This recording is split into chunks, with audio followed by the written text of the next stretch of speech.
deadlift, a couple of base things. First off, when you're lifting, if you can, try to avoid the short sock, try to get the long one. It's gonna cover up higher on your shins, so in case you mess up, you're not gonna scrape your shin, cut it open.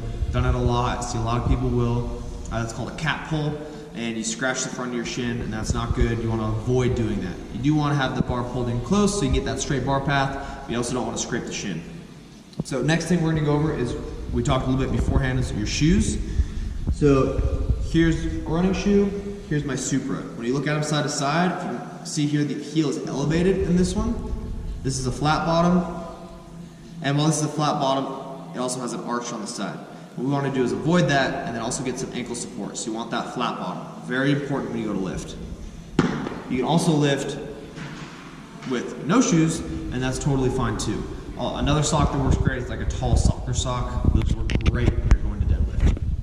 Alright guys, so we're going to talk quickly about plates. You got bumper plates and then you have metal plates. Bumper plates are really good for your Olympic movements because you can drop them, they'll get a little bit of bounce. I prefer plates because with powerlifting, you're going to be using plates. You won't use a plate like this, you use the kilo plates. We can show you what those look like if we come over this way. On our competition rack over here, you'll use squat and bench off of a platform like this. And then these are your competition plates. These are standard. These are the ones that we're always going to use in a powerlifting competition. I prefer a metal plate, but when someone's first starting, the advantage of a bumper plate is that, as you can see over here, it's the same diameter, but it's a thinner weight and it's not as thick. So if someone can't pull, let's say they're on a regular Olympic bar, which is 45 pounds, plus the 45s are 135 pounds, and if they're not at the point where they can lift that yet, you can use a bumper plate, which is 35 pounds less, but you're still going to be able to get the bar off the floor at the correct height. So if you look at these guys, you got basically the same diameter here, but this is only 10 pounds and this is 45 pounds. So when we go to do this, I like to start people off with the bumper plates to see where they're at and get the form down, and then we increase weight from there. Alright guys, so let's bring it in a little bit. We'll talk about the different bars. So the bar you use is going to be very important for what kind of lifting you're doing. This is our hex bar. I start everyone off on this when we're deadlifting because, as I said before, your foot position and your knees and everything, sucking the bar in, out. You don't have to be as good at it, but you can still get the base pull and figure out how to do it. You can also flip it right over and hit a deficit pull without using a bumper plate, which can be really great when you're learning how to pull off the floor correctly and keep your hips from shooting.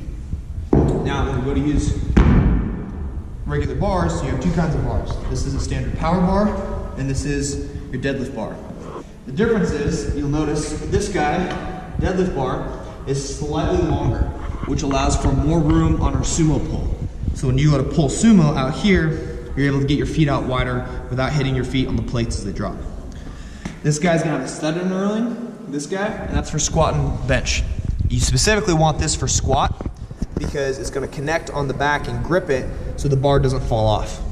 Okay. This guy, if you look at the knurling, it's kind of hard to tell, but the deadlift bar is gonna have a more aggressive knurling for grip as you go to pull, which is important. This bar also has more whip in it than this bar. So as we go to pull the bar up off the floor here, the deadlift bar is going to come up higher, faster, because it's going to have more bend. You don't want that for squat or for bench. Because as you come down, it's going to bounce, and it's going to make it near impossible to push up to the top when you start getting heavier and heavier weight. It's not that it can't be done, but it's unsafe, and it's going to create instability in that lift. And we're trying to create the most stability possible. So that's why, whenever possible, I will deadlift with the deadlift bar. Hex bar is going to be if we're starting, or like I said, it's really convenient to be able to flip it over and hit it for deficits, which we'll use both. For the first part, like I said, I start everybody off with a hex bar.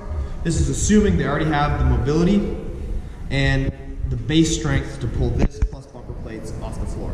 If they don't, we're going to move into what we do next for them.